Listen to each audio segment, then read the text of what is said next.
Good morning and welcome to the TMHS News Update. I'm Anthony Miano here with a news update from the students in Studio A107.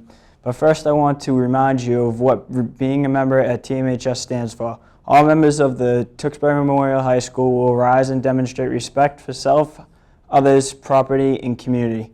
We will demonstrate integrity by being honest, ethical, and responsible. We have the skills necessary to pursue our goals in and out of the classroom. We will engage in academic and co-curricular activities. Ladies and gentlemen, if you haven't already heard the bad news, Superintendent Dr. O'Connor will be retiring after the 2015 to 2016 school year ends. Students, parents, and teachers are being encouraged to help us select and find a new one. For more information on this matter, visit the Tewksbury Public Schools website. This information will be found under the District News tab. Now that fall is here, we start to think about pumpkins, apples, and cooler weather. If you are interested, TMHS will be hosting an Apple Fest fair where you will find fall foods being sold. This includes baked goods, pizza, and much more. This event will take place October 31st from 9 o'clock in the morning to 3 o'clock in the afternoon. For those of you having a tough time getting to class, we have a new segment of the TMHS News Update. Nick Oliveira is walking around TMHS to give us an update on hallway traffic.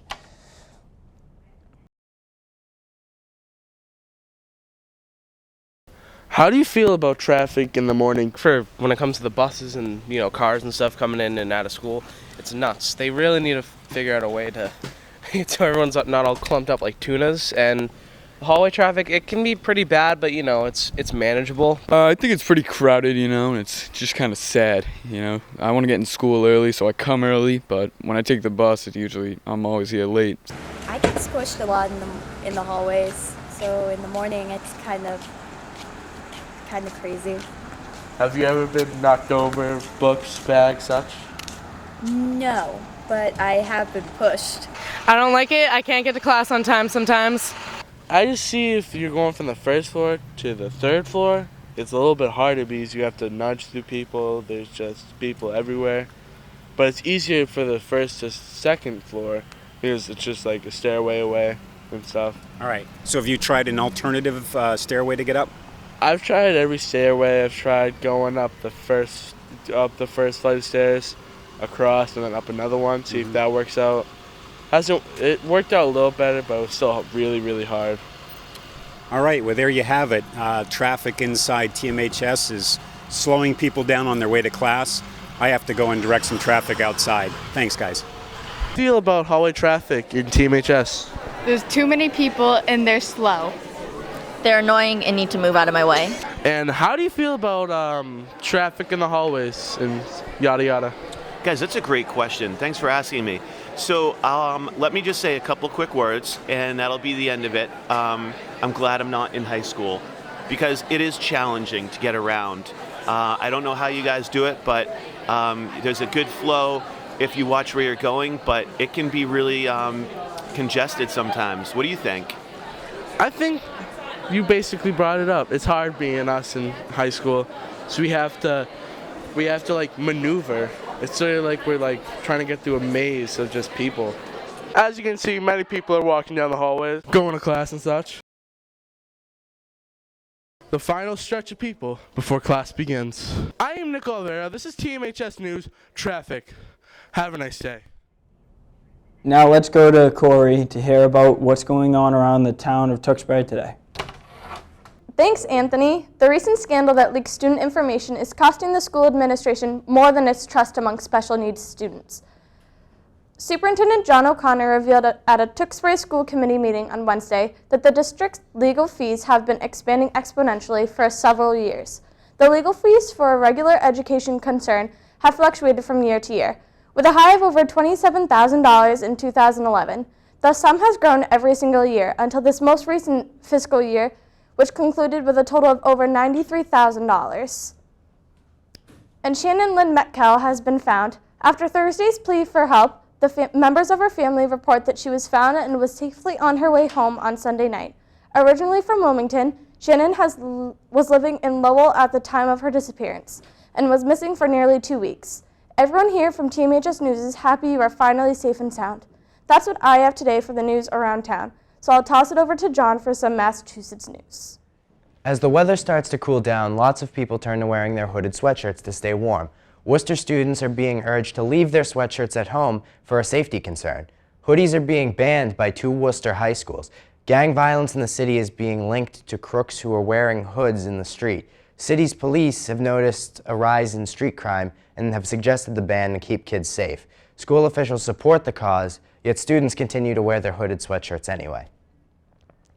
A visit to the park and you'll slide into a great sum of money. This is what happened to a 7-year-old named Aiden at Memorial Park in Salem. Aiden found a checkbook containing $8,000. His uncle David Wright decided they should turn in the checkbook to teach Aiden to do the right thing.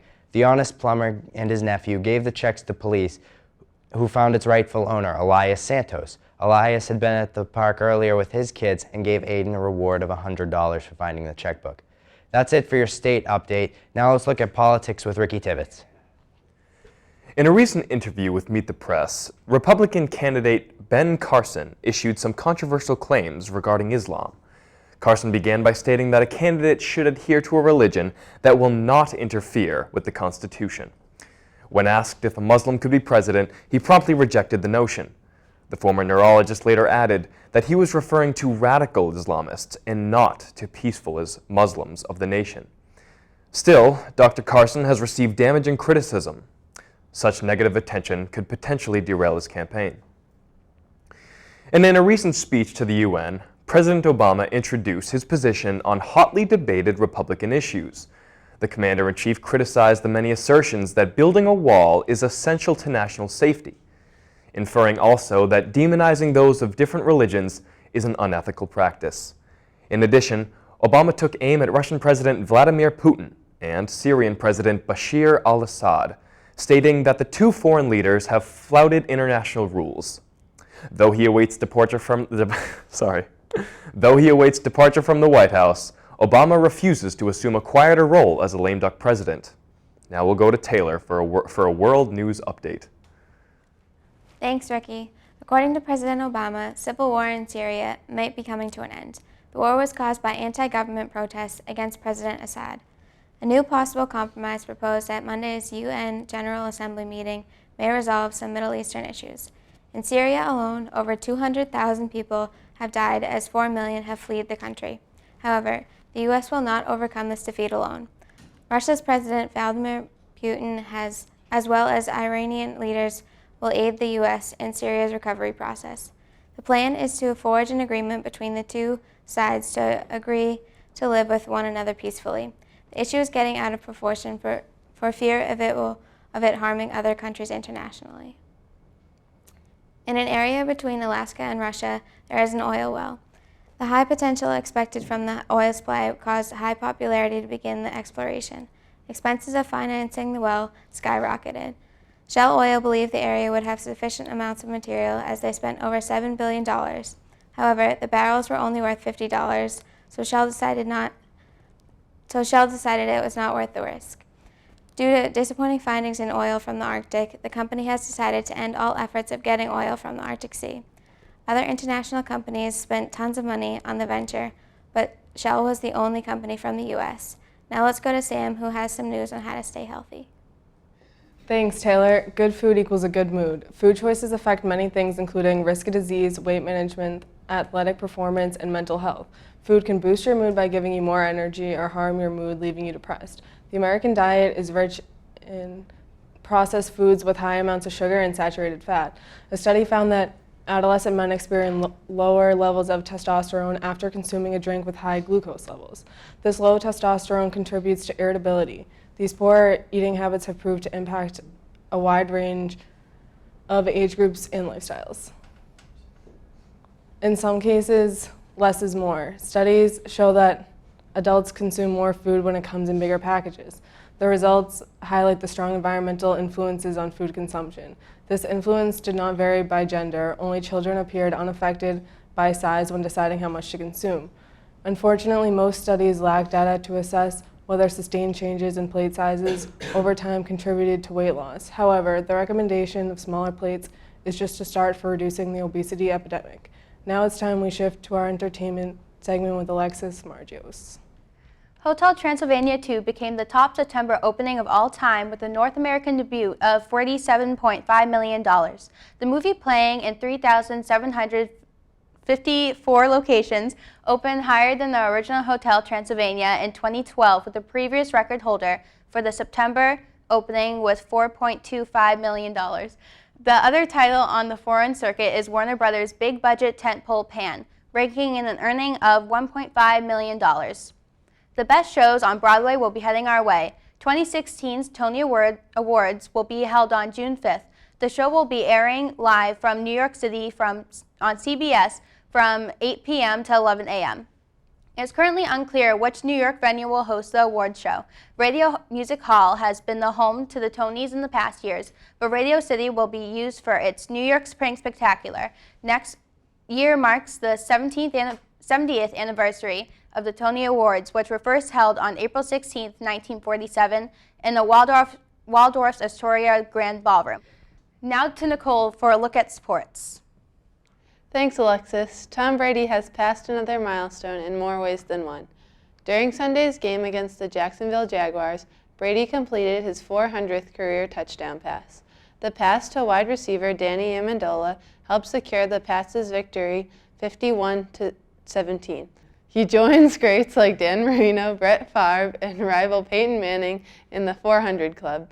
The team can't help being optimistic heading into their bye week with a record of 3-0, especially with Brady on this kind of hot streak. An era has ended in Boston Red Sox history, the era of Don and Jerry. After 15 seasons, the broadcasting duo of Don Orsillo and Jerry Remy is being split. For his last game at Fenway on Sunday, a montage of the two's most comical moments aired on the center field Jumbotron. However, some fans are up in arms about the way Orsillo was forced out. Nesson only made matters worse by making no sort of tribute to the beloved announcer. Orsillo is sure to be missed next season by all of Red Sox Nation. Now to Casey and Jay for the weather. Thanks, Nicole. If you looked into the sky on Sunday, September 27th, between 10 and 11 p.m., you probably witnessed the supermoon lunar eclipse. The moon appeared larger as it made its closest proximity to the Earth. Not only that, the moon passed behind the Earth and into its shadow, giving it a reddish tint, also known as a blood moon. This was truly a magnificent sight to see. The Framingham-Worcester line in Natick, Mass. was delayed after a Saturday night storm had flooded the train tracks. The train was trapped for 30 minutes in Natick. The train had already been 45 minutes behind schedule due to the flood. Passengers and even the conductor had gotten impatient leaving the train and getting off in Natick. Today's forecast consists of 80 degrees temperature and a cloudy with a chance of nothing else. Tomorrow will be 73 degrees and rainy.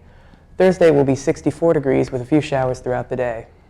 Friday will be mostly cloudy with the temperature of near 60s. As the weekend approaches, Saturday is reaching near high 60s and periods of rain. We expect Sunday with morning clouds and temperatures reaching the low 70s. That's all for the weather. Now back to the desk. That just about wraps it up for today. We hope you enjoyed our newscast. Be on the lookout for the next one. I'm Anthony Miano. Thanks for watching.